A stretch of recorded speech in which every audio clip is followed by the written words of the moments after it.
La Tierrita, cerveza 100% artesanal con 3 tipos de presentaciones. La rubia con 5% de alcohol, la roja con 6% y la negra con 7%. Adquiérala en tu punto de venta favorito.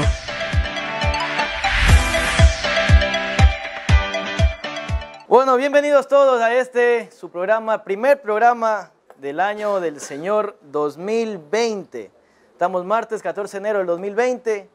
Bienvenidos a El Bolígrafo Rojo, un programa de conversación. Vamos a hablar de cosas importantes y no tan importantes también. Hablar con personalidades de aquí de Santo Domingo y de la provincia. Hablar acerca de su vida, qué opinan acerca de la política. Vamos a hablar con artistas, políticos, músicos, deportistas, gente conocida dentro de la región. Vamos, no sé si tal vez tienen por ahí la cervecita que trae hace un momento. Con mucho cariño doy a conocer a nuestro primer y único, por el momento, auspiciante del programa, Cerveza La Tierrita, la cerveza más consentida de Santo Domingo. La voy a abrir. Tengo mi destapador por aquí. ¿Dónde está mi destapador? Acá está. Acá también tengo mi propio destapador. Es llavero y destapador al mismo tiempo. Ya. Hoy como invitado, nuestro primer invitado va a ser un caballero que viene recorriendo una larga y no tan larga porque es joven él todavía, trayectoria política, ha sido manifestante, trabaja en un puesto importante dentro de una entidad del gobierno. Ha venido con algunos de sus amigos aquí, amigos, compañeros de trabajo, familiares o amigos también de su barrio. Con mucho cariño que darle el aplauso, que reciban con un fuerte aplauso a Polibio Córdoba. ¡Bravo! Compañerito. Hola, ¿cómo estás? un gusto. ¿Cómo te va? Siéntate, toma asiento. Carlos Polibio. Un gusto compartir con ustedes esta noche. La cervecita para Polibio. Verás, tengo roja, negra y rubia. A ver, cerveza vamos La a probar. La tierrita, hemos probado, me parece la roja. Pásense roja. una verde. La roja, y que tienen solo 3. Ah, solo roja tenían. Ya. Roja, verde y rubia. Rubia. Ya. Me quedan debiendo la... Ah, no, es verde. La verde. Es verde. Ya. Regálame el destapador. Ay, acá está. Aquí le abro con el mismo. Con el mismo. Con el mismo. Esto es... Un día un man en Puerto Viejo hace años me enseñó a abrir botellas con lo que tengas a la mano. Hasta con un tío te puede abrir una botella. Eso es complicado, hermano. Y mi mamá no ve esto porque si no va a decir... De hecho lo va a ver, me imagino. El borracho que he creado. Carlos Polibio, ¿cómo vas? Bueno, desarrollando un poco de trabajo, tú sabes, estamos un poco ocupados en la labor que hemos decidido enfrentar en estos momentos. Y bueno, hemos hecho un espacio para compartir con ustedes algunas de las experiencias que nosotros tenemos, parte de la organización social en la cual hemos trabajado, y rescatar obviamente algunas de estas lecciones que nos ha dado la vida en el desarrollo de algunos años, que sí lo hemos dedicado precisamente al trabajo con organizaciones sociales, como lo manifestaba, y algunas organizaciones políticas también.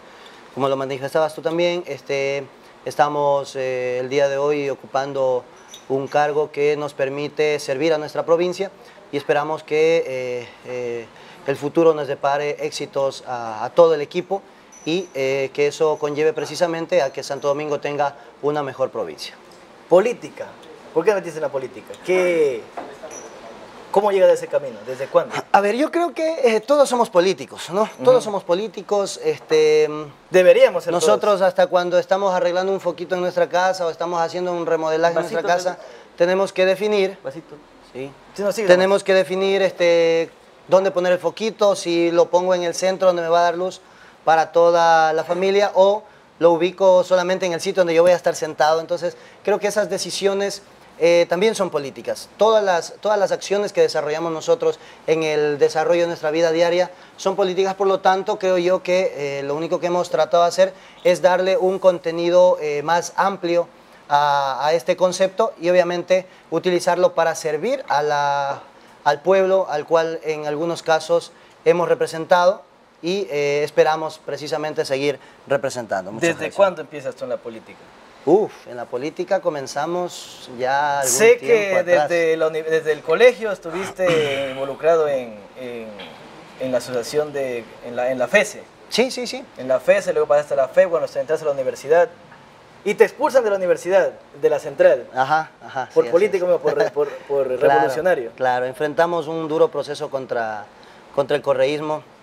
Pero bueno, ese es, creo yo que primero para entender qué significa pertenecer a una organización social deberíamos partir desde los inicios en el colegio. Yo en realidad era una persona que siempre me ha gustado colaborar, realizar actividades, Tira piedras, colaborar. dicen tus Sí, amigos. sí, déjalo nomás.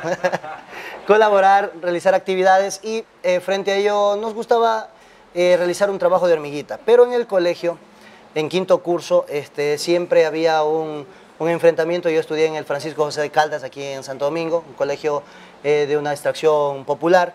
Y frente a ello, pues, vivíamos enfrentados políticamente la especialización de informática frente a los de sociales. Yo estudiaba sociales. Claro. Y entonces no había candidato de sociales. Y no nos permitían precisamente que vaya un candidato de sexto curso. De sociales no había, informática sí tenía candidato. Sí tenía candidato, pero no Los de había sociales, de sociales. siendo sociales no tenían. Sí, no teníamos candidato. Ten en cuenta que en quinto curso, lamentablemente nosotros teníamos solamente 11, éramos 11 estudiantes de quinto curso. Ya. Éramos numerosos en sexto, éramos numerosos en cuarto, pero en quinto curso, de donde debía salir el presidente, éramos muy pocos, éramos 11. Entonces, frente a ello, un día pasó el anterior presidente del Consejo Estudiantil y dijo, miren, compañeros, yo creo que es necesario que alguno de ustedes decida participarse. Y bueno, el que nunca hablaba, el que nunca le gustaba meter mayor cuchara, pero era preocupado precisamente por lo que pasaba con su alrededor, decidió levantar la mano y dije, bueno, vamos a utilizar un poco lo que hemos aprendido en la carrera y decidimos lanzarnos en esa candidatura al Consejo Estudiantil, que de paso nos fue muy bien, aprendimos a hablar, recién ahí en el colegio, en quinto curso aprendimos a hablar, fruto del Consejo Estudiantil precisamente fuimos conociendo a algunos compañeros, compañeras que se fueron vinculando en el proceso y nos fueron invitando precisamente a formar parte de organizaciones sociales. Ahí es cuando conocemos la FESE. La FESE es una organización de estudiantes secundarios, no se ¿Esto fue en necesita qué año? inscribirse. ¿En qué año fue que te lanzaste por primera vez a...? Te estoy hablando del 2001, 2001 Tomarás. más o menos. Un gusto, salud. Por ahí también llegó Andrés. otro compañero, Andrés. Andrés está por acá. También lo voy a tener aquí, espero en algunos días, algunas semanas. Bueno, sigamos. Esperemos. Bien, ¿en qué íbamos? Ya se me fue. Se me fue la Te idea. pregunté el año. Ah, sí, ¿En qué año? 2001. Yo me graduó del colegio en el 2005. Más o menos estamos hablando 2001, 2002. 2001. Y bueno, ahí existieron excelentes amigos. Recuerdo que había gente que anteriormente, en sus épocas de juventud, también formó parte de la FESE, a las cuales conocimos después. Y obviamente nos aconsejaban, nos daban unos tips de cómo hacer un buen trabajo, de cómo generar una representación que respondiera precisamente a las necesidades de nuestros estudiantes. Porque por lo general el Consejo Estudiantil era, ponle un espejito, Eso. O sea, ponle ¿qué música, cosas, qué obras se hacen sí, como ponle presidente música en el recreo y así. Entonces, ¿Sí dejan poner música? no, yo no ofrecí precisamente esos temas. Creo que yo participé con una característica nueva, es preocuparnos precisamente por nuestros compañeros. Y frente a ello, te pongo un ejemplo. En ese tiempo peleábamos por el carnet estudiantil. Carnet estudiantil era una lucha que desarrollamos los estudiantes secundarios para que los estudiantes no pagáramos el medio pasaje solamente cuando estábamos uniformados y en horario de clase, sino que lo pudiéramos pagar los fines de semana, que lo pudiéramos pagar fuera del horario de clase. Claro. ¿Qué te parece? En ese tiempo el internet era muy escaso, eran pocos los que tenían internet en casa y obviamente teníamos que salir a algún cyber o si no a la biblioteca. Me acuerdo aquí la biblioteca municipal quedaba fuera junto al Gran Hotel Santo Domingo. ¿No sigue Exactamente. ahí? ¿Ya no está ahí? Sí, pero creo que ahora ya tiene otros usos, Ya. más para el tema cultural, no estoy muy seguro. La verdad no he regresado, desde que tenemos el bendito internet, no he regresado mucho a la biblioteca pública. Pero, te digo, salíamos 9 de la mañana a hacer alguna consulta y no era justo precisamente que tú tuvieras que, por el hecho de no estar uniformado, no estar en el horario de clase, tuvieras que pagar el pasaje Claro. entero. Y para los sectores populares, que es complicado la movilidad, que muchas veces no tienen los padres ni siquiera para comprar la lista de útiles, que no tienen los padres para resolver las necesidades básicas que tiene un estudiante en el colegio. Obviamente era una reivindicación sentida. Y decidimos que también era bueno involucrar dentro de esta reivindicación temas como el acceso a eventos culturales. Santo Domingo es una ciudad relativamente nueva y frente a ello los eventos culturales son muy pocos acá y creemos nosotros que los jóvenes debemos involucrarnos en temas culturales porque es parte, debería ser parte de nuestra formación, una formación integral. Y entonces son temas que se generaron. Lamentablemente enfrentamos al gobierno de Lucio Gutiérrez en aquella época. ¿Saliste a represión total, claro.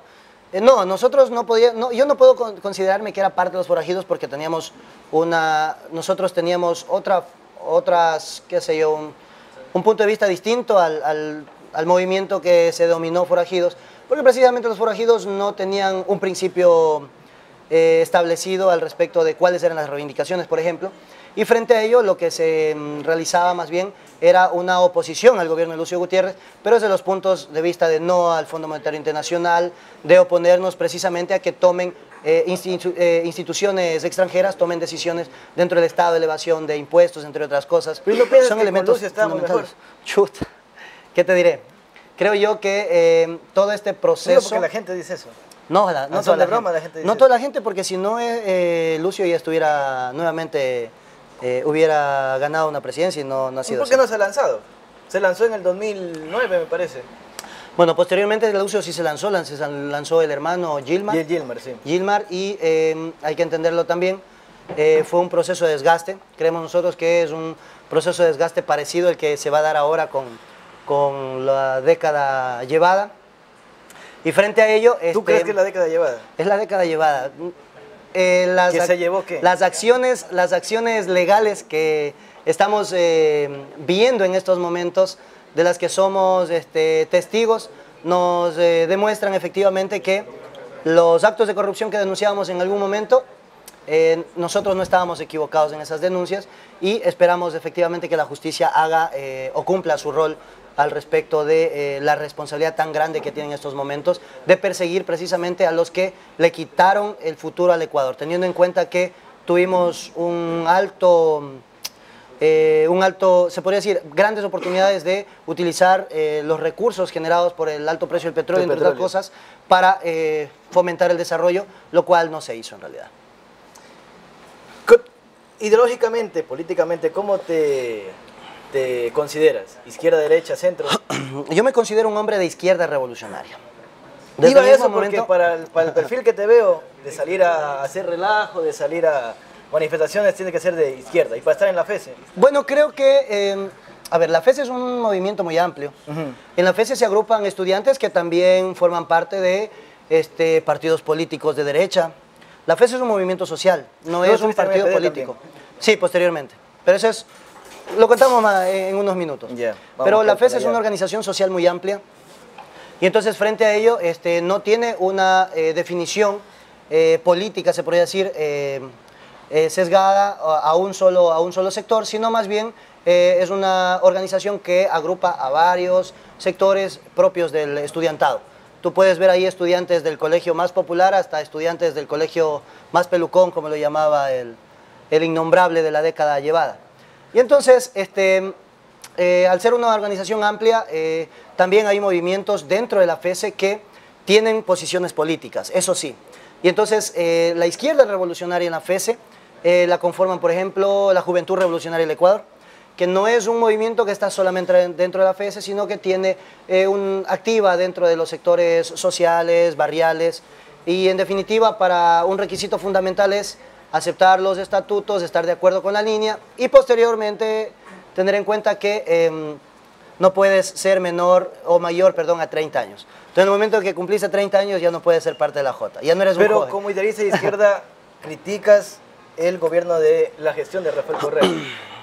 Pero por supuesto, cuando... Mira, yo no soy religioso, pero hay un pasaje que se establece en la Biblia y que dice, por sus obras os conoceréis.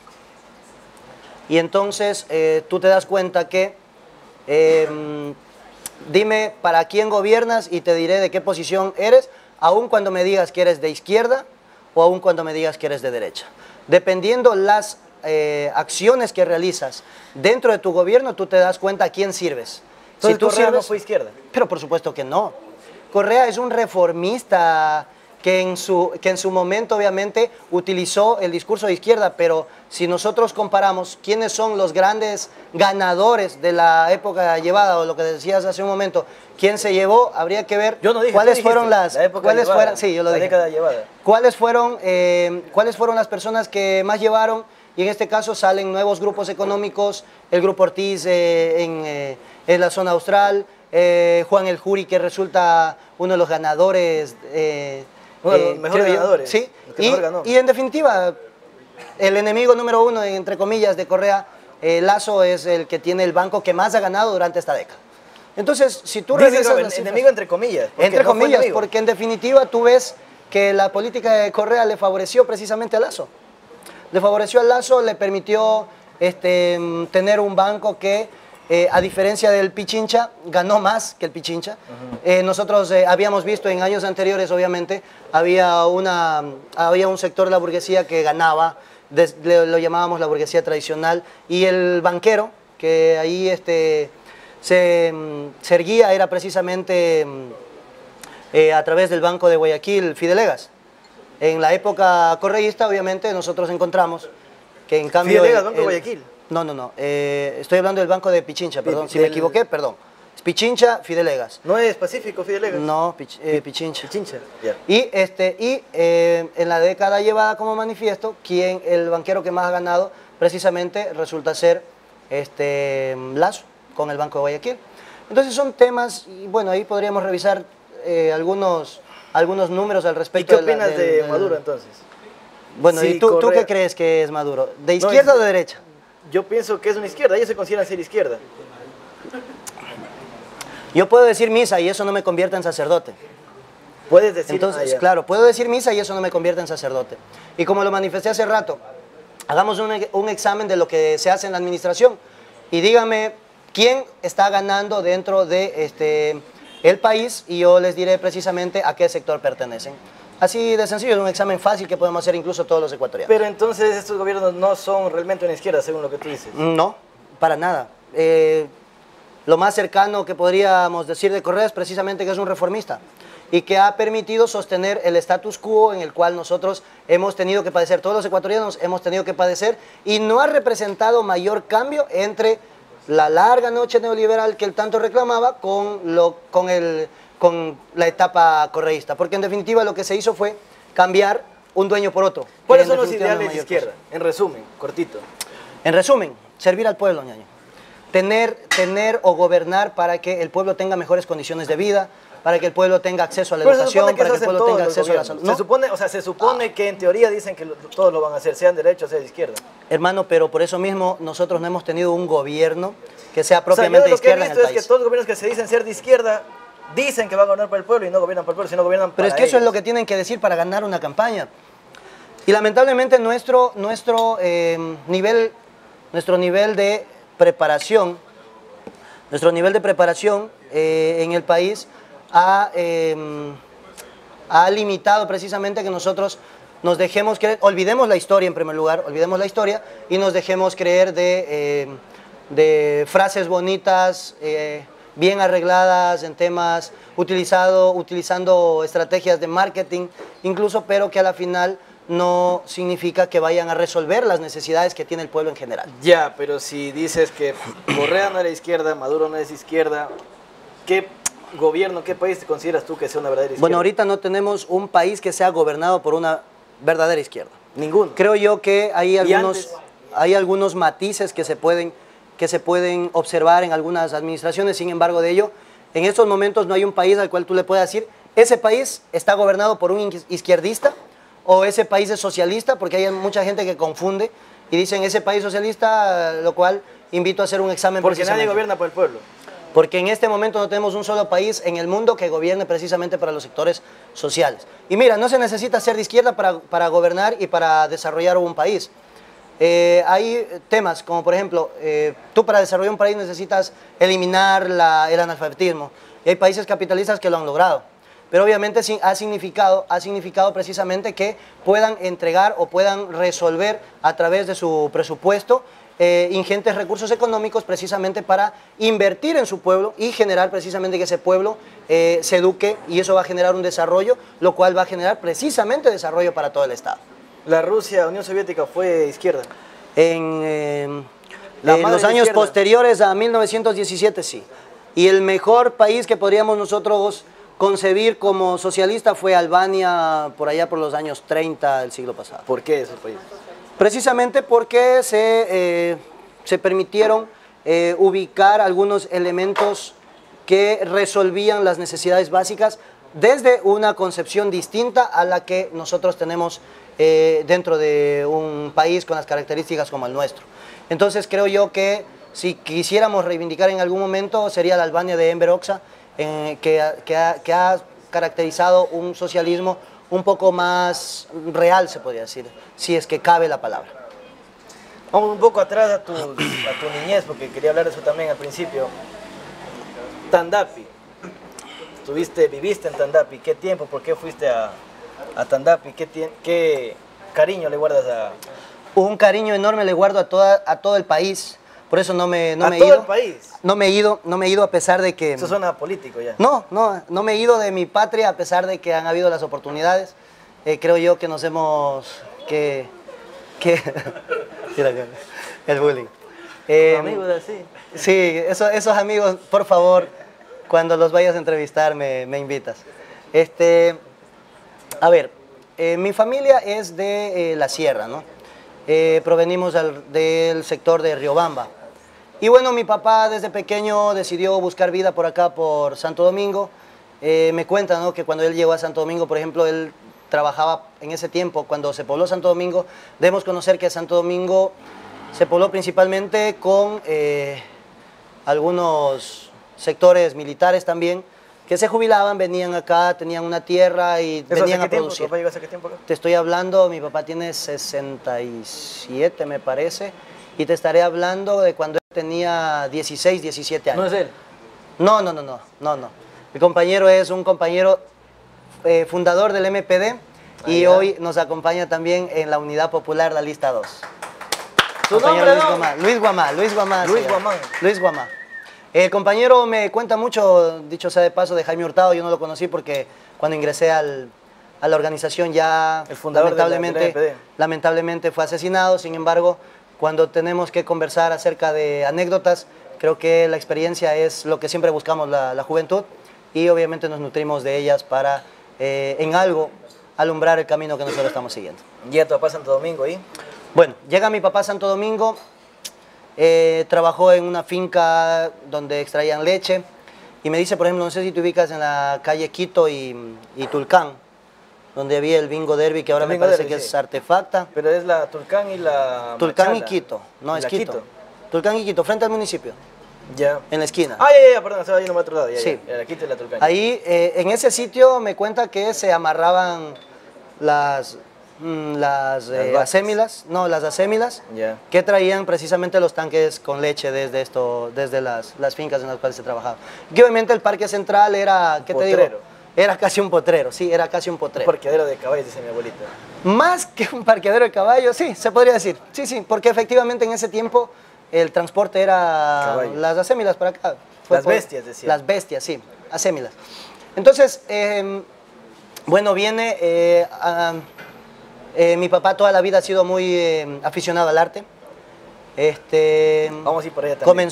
Comenzó a practicar la guitarra, tenía una afición por el arte, comenzó a buscar nuevos horizontes, se hizo posteriormente albañil y deja la albañilería en Santo Domingo para irse a Quito a aprender el arte de hacer una guitarra.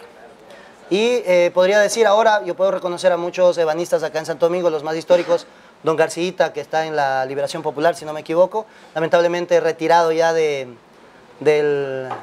trabajo por su edad, la elaboración de guitarras. En la elaboración de guitarras. Y creo yo que uno de los más históricos aquí en la elaboración de guitarras, que conocemos los artistas... Todavía. Ya te pongo un poco. No. Toma. Bueno, ya. Ahí Ya tocó.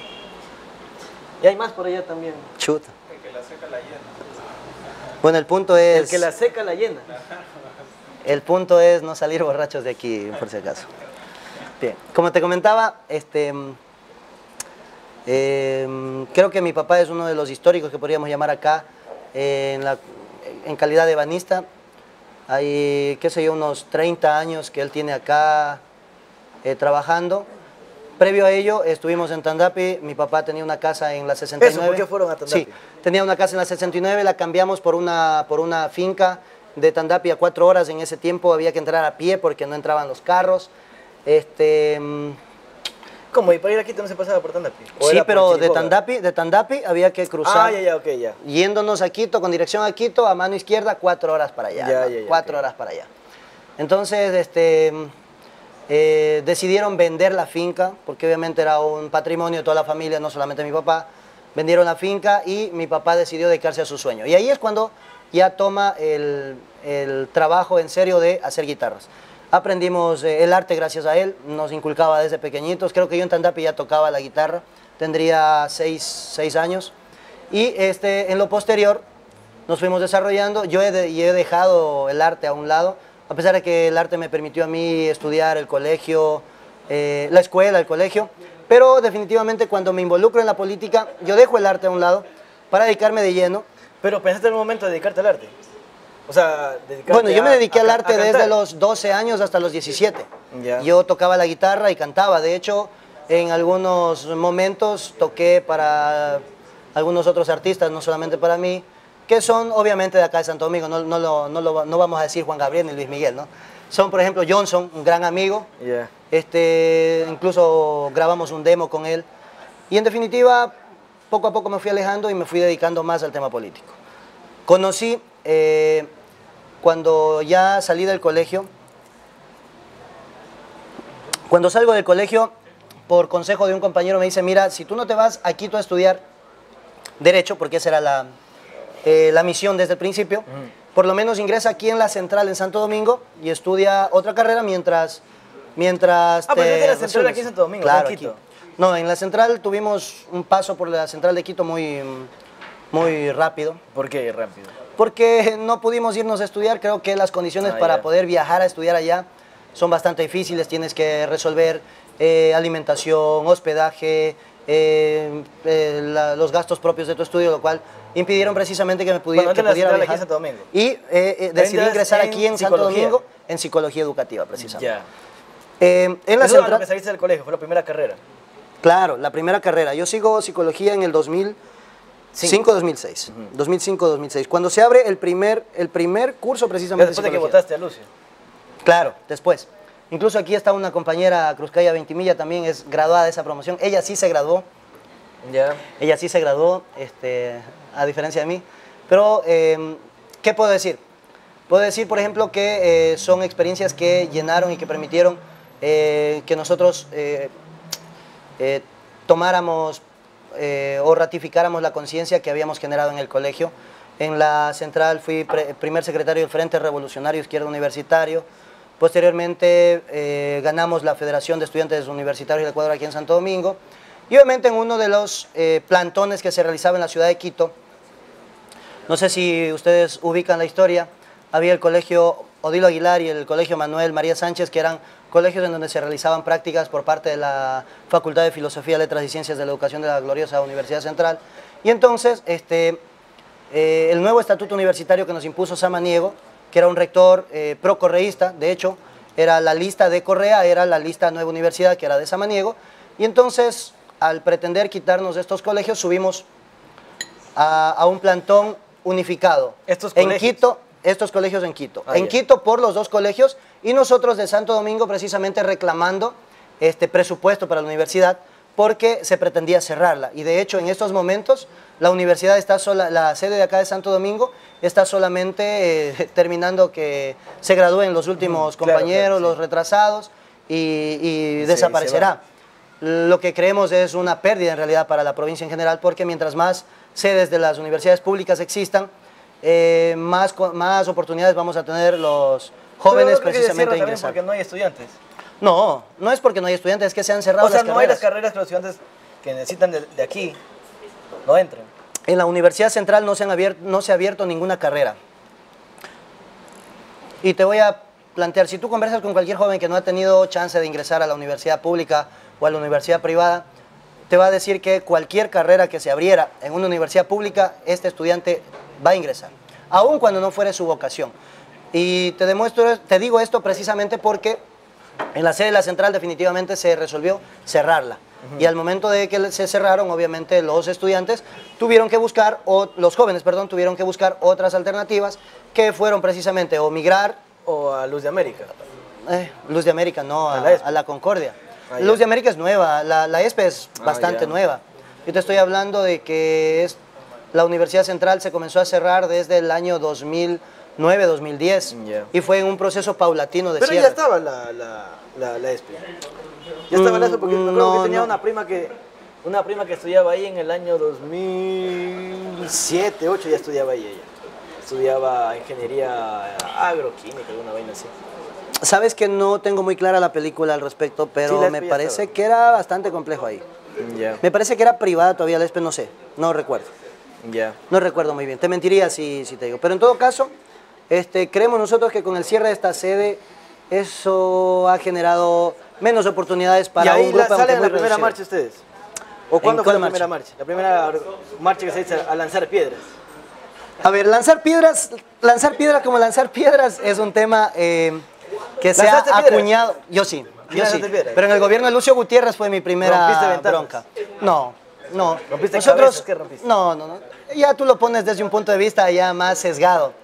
Creo que es necesario reconocer que es una lucha social, que es una protesta social, precisamente para no dejarnos, qué sé yo, crear un negativismo al respecto de lo que significa la lucha social. Yo salí a una movilización, la primera movilización a la cual salí fue con el gobierno de Lucio Gutiérrez. Recuerdo que cerramos la vía Quevedo a la altura del Colegio Calazacón. Estábamos en una toma pacífica de la vía, nos habíamos sentado en la vía y resulta que vinieron en un momento que no nos lo esperábamos y nos reprimieron de manera brutal, golpearon compañeros estudiantes. ¿Policías? La policía precisamente, y bueno, eso genera una reacción, eso siempre va a generar una reacción y obviamente hubo enfrentamiento con la policía. Creo que fueron las primeras piedras que sí lanzamos en contra de la represión.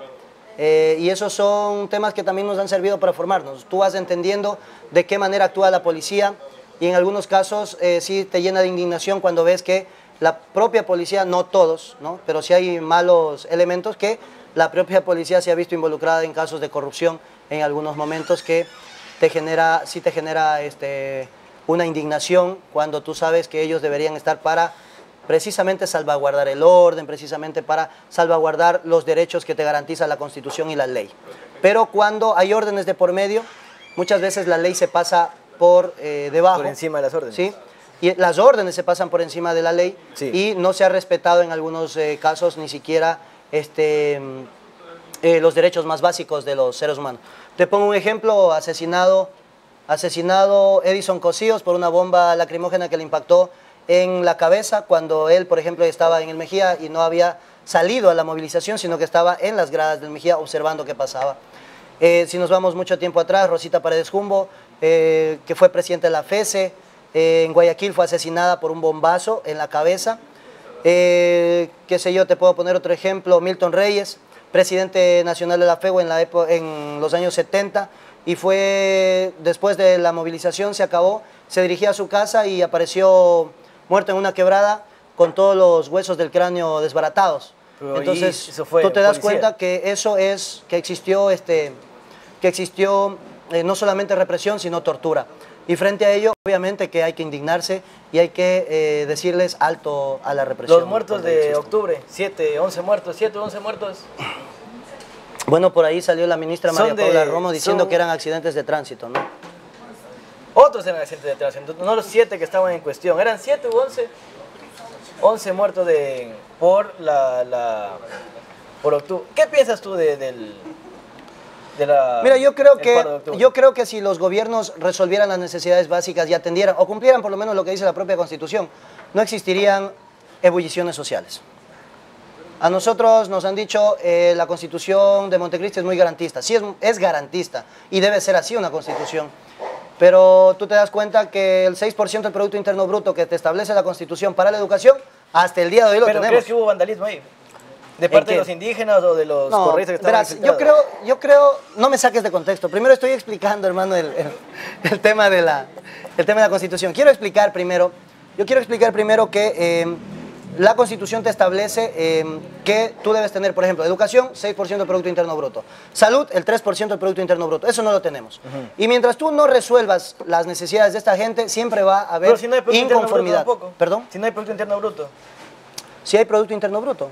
No sube, no hay de dónde. Pero no tienes dinero para el Producto Interno Bruto que se genere, sobre ese producto hay que calcular el 6% y eso tiene que entregársele religiosamente a la educación. Pues si no hay que alcanza, calcular pues, el 3% y entregar religiosamente a la salud. No estamos hablando de que es una situación de yo decido si les doy o no les doy. Lo manda la Constitución y si la Constitución manda, debe cumplirse. Volviendo al tema de la pregunta que me decía si ha habido vandalismo en octubre, creo que hubieron algunos sectores que les interesaba pintar como vándalos a los sectores sociales que luchaban. Tú vas a ver siempre en las movilizaciones sociales, siempre vas a ver gente que trata de desprestigiar esa lucha social. Por eso te decía, hay que hacer una gran diferencia entre lo que es simple vandalismo, como lo que pasó en Guayaquil, en donde salieron, ni bien pasaba el paro en Quito, y entonces salieron a reventar puertas de locales y a llevarse todo lo que puedan. Y entonces hay que diferenciar entre lo que es vandalismo, delincuencia común, y lo que es una lucha social. Porque de lo contrario corremos el riesgo de reprimir de manera violenta a unos manifestantes que pueden estar ejerciendo su derecho a la protesta, amparados incluso en lo que establece la propia Carta Magna. Entonces hubo represión violenta de parte Sí, hubo represión, y también creo que hubieron algunos sectores a los cuales les interesaba hacer parecer como vándalos al movimiento indígena. Y hubieron otros sectores también que se infiltraron con otras oscuras intenciones, en donde también se ha denunciado precisamente la intervención del régimen anterior. Precisamente, no sé. Ya, ¿y tú crees que haya habido qué pasó en la Contraloría? Involucrados del correísmo metidos ahí? Es muy probable. Yo no podría asegurarlo porque no estuve en Quito en esos días y no conozco de primera mano, pero es muy probable. ¿Quiénes son los que se meten en la Contraloría? Podríamos suponerlo. ¿Quiénes entran en la Contraloría? Yo le preguntaría eso al gobierno. Yo le preguntaría eso al gobierno porque se supone que la Contraloría había un número considerable de policías, y después de que ya había ocupado ese sitio, la policía resulta que nuevamente ingresan y queman, ahí sí violentamente, ahí sí ya fue más grande el incendio, el edificio de la Contraloría. Eso tiene que responder el gobierno. No creo que debamos responder los sectores sociales ni los ciudadanos. A Fabricio Correa le hace una entrevista, no a Fabricio Correa, es al asambleísta Pavel Muñoz. Y él dice que, claro, es obvio, está la Contraloría atrás de la Asamblea, resguardada de policías, y la Contraloría que ya la habían incendiado, ya la habían golpeado, creo. Y no, sabiendo que la habían golpeado, no pusieron resguardo policial estando a la vuelta. De hecho, sí habían, si ustedes revisan los videos, sí había ocupación de la policía del edificio ya. Y posterior a ello, aparentemente entraron manifestantes, desalojan a la policía del edificio y comienzan nuevamente a prenderle fuego. Creo yo que sí genera dudas, si nos ponemos a analizar de esa manera genera dudas, y eso precisamente tiene que respondernos el gobierno, no los ciudadanos como nosotros. Pavón, ¿injustamente o justamente? Bueno, yo te digo la verdad, estos tiempos hemos estado tan ocupados que no he tenido la oportunidad de estudiar el caso de Pavón. Sin embargo, hay que entender de que... ¿No creo que es persecución? Persecución a ella y a Vigilio Hernández. A ver, si lo vemos de manera general, y todos estos angelitos que se fueron a México la semana pasada, no creo que haya persecución.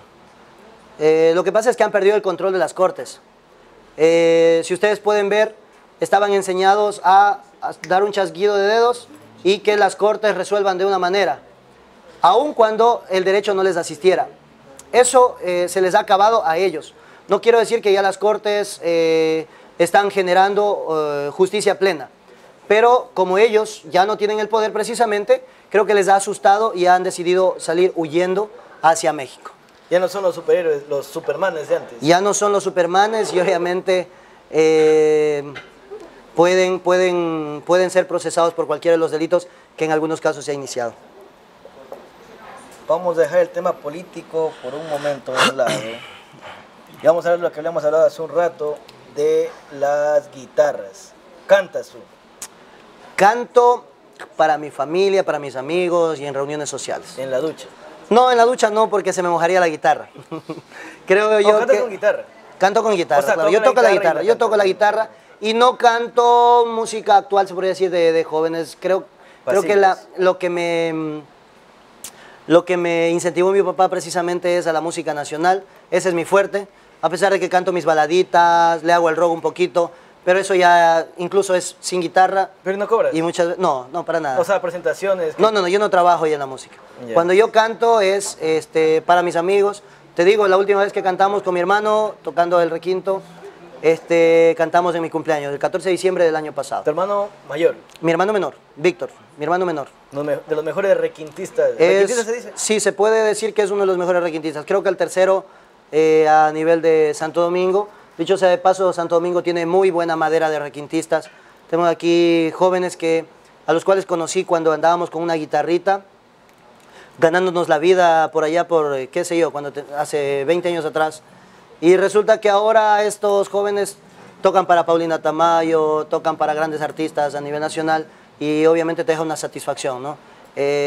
Por lo menos hay un crecimiento de nuestra gente, de nuestros artistas también aquí en Santo Domingo. Lamentablemente no ha sido apoyada el arte como tal. Ningún tipo de música santodomingueña ha podido pegar, no te digo solamente ecuatoriana. También música más actual, te podría decir que no hay un apoyo de organismos, incluso los recursos con los cuales cuenta la Casa de la Cultura son una limitante muy generalizada.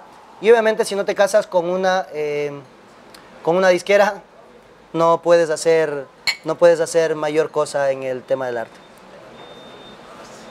Hablabas un rato de Miguel Bosé y Juan Gabriel. ¿Qué piensas de él? No, hablaba de Luis Miguel hace rato.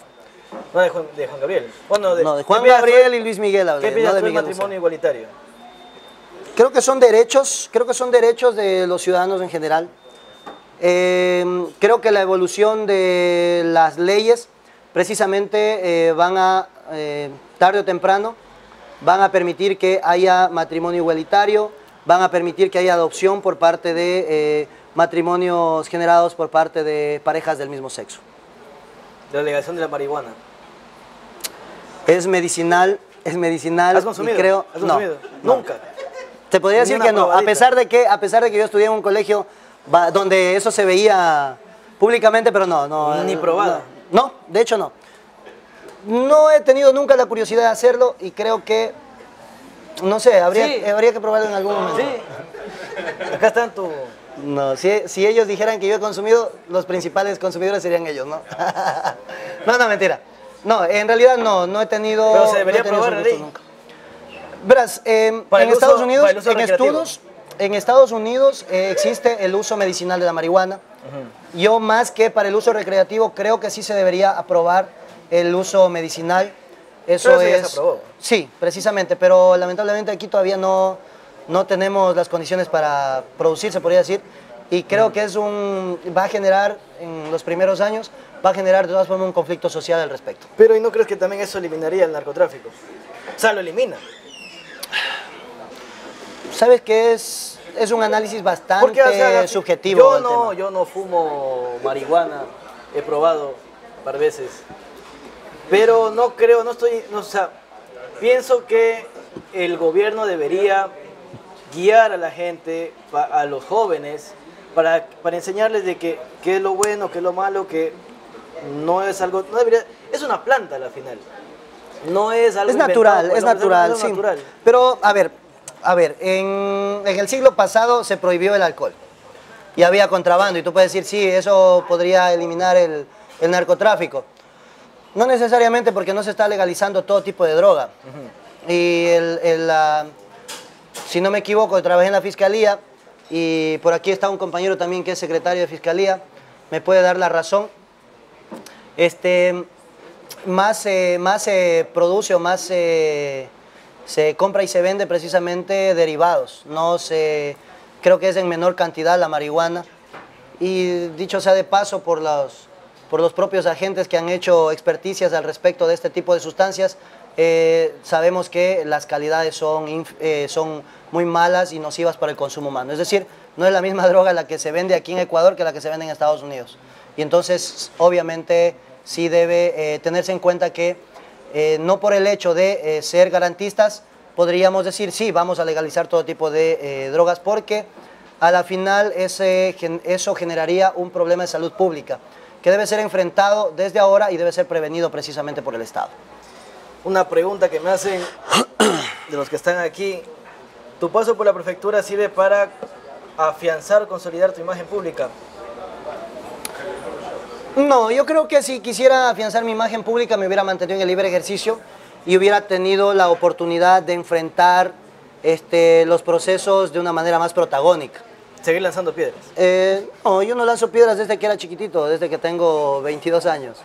Te cuento, yo ingresé al MPD a los 22 años. Me faltaba eso, el MPD. Exactamente, sí. Yo ingresé al MPD a los 22 años y como parte de una organización política que era y es legalmente reconocida por el Estado, tú tienes que respetar el Estado constitucional de derechos. Y frente a ello, obviamente, tú tienes que hacer una dirigencia muy distinta a la que tú haces en una organización social. Por ende, desde que ingresé al MPD, como tú podrás revisar incluso algunos videos que están colgados en YouTube de esa época, nosotros hemos realizado una lucha política que busca precisamente en el argumento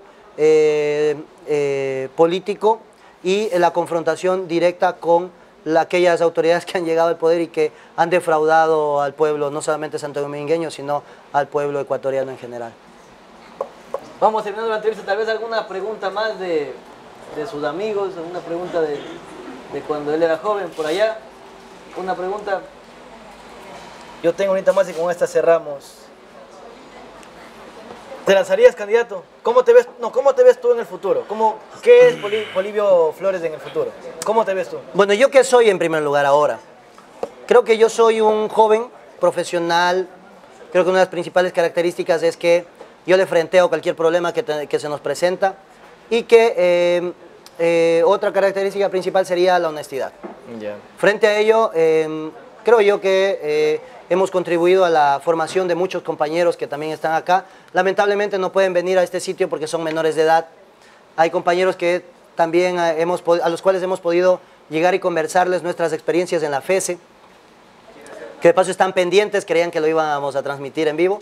Y entonces creo yo que hemos contribuido ya a un proceso importante de concientización de las masas. Y a futuro creo yo que sí podríamos formar parte de un equipo que compita por algún nivel de gobierno, sea local o nacional. Con los que están aquí. También son buenos elementos, dicho sea de paso. Está Diego, Dalito, Andrés, Cónsul, está Esteban. ¿Tienes el equipo armado? Creo yo que si ganara la asamblea me llevaría 1 o 2 de aquí. Tendríamos que pelear con la prefecta precisamente para dejarle sin 1 o 2 de su equipo. ¿Estás con miras a la asamblea entonces? No, ahorita no, pero en el futuro ahorita, sí. No, ahorita no. No, ahorita no, creo que sí hemos contribuido, pero creo que todavía nos hace falta un poquito más de propaganda. MPD, Izquierda Democrática. Unidad Popular, lista 2. Ah, ya. Dicho sea de paso, el MPD lo ilegalizó Correa de manera fraudulenta, me parece un 3 de julio, si no me equivoco, del 2015 o así. 2014. No, 2015. 2015 fue. Y posteriormente nosotros, los militantes del MPD, formamos un nuevo movimiento que se llama Unidad Popular, lista 2. Es nacional. Es un movimiento nacional. Ahora que ya recuperamos el MPD, resulta que teníamos dos organizaciones políticas. Un partido político como es el MPD y un movimiento político como Unidad Popular.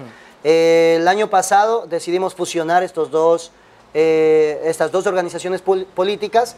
Se convierte en partido político la Unidad Popular, asume el himno del MPD y continuamos o sostenemos los colores rojo de la UP y el número 2 de la UP. Ah, y el nombre. Unidad Popular. Unidad Popular, que en definitiva es una fusión con el MPD. ¿Cuál es el himno del MPD? Bueno, no sé si lo han escuchado, pero dice: ya golpea las puertas del futuro, nuestros puños cansados de esperar, los que no hemos traicionado a la patria, nuestra patria debemos gobernar. Mira, se acabó. Una pregunta por allá. ¿Dónde venía la pregunta? ¿Cómo considera el desarrollo de Santo Domingo? ¿Cómo considera el desarrollo de Santo Domingo? Bueno, yo creo que es un desarrollo bastante limitado. Se ha limitado precisamente a la miseria a la cual nos han ocupado, a la cual nos han dedicado ciertos alcaldes.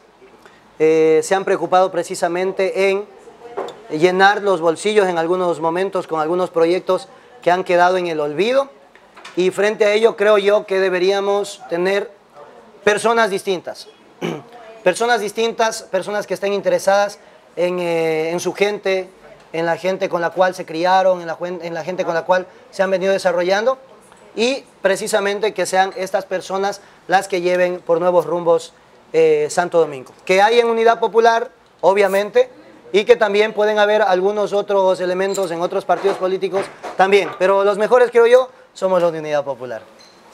Nos quedamos aquí conversando con Polibio Flores y con Cerveza La Tierrita. Le voy a dar a él una rubia, porque por ahí sé que anda atrás de una rubia. Y yo me quedo con la pelinegra porque estoy atrás de una pelinegra. Bueno, yo no me he enterado que estaba atrás de una rubia, no sé. A mí me dijeron que sí. Saludos, nos vemos y volvemos a estar aquí el próximo día, Dalito, martes, con el invitado que va a ser una sorpresa porque es una gran sorpresa. Es una chica, señora, joven y que yo en personal la admiro bastante y capaz y ella me entrevista a mí en vez de yo a ella. Saludos a todos y nos vemos el próximo día, martes de aquí y jueves en YouTube. Hasta luego.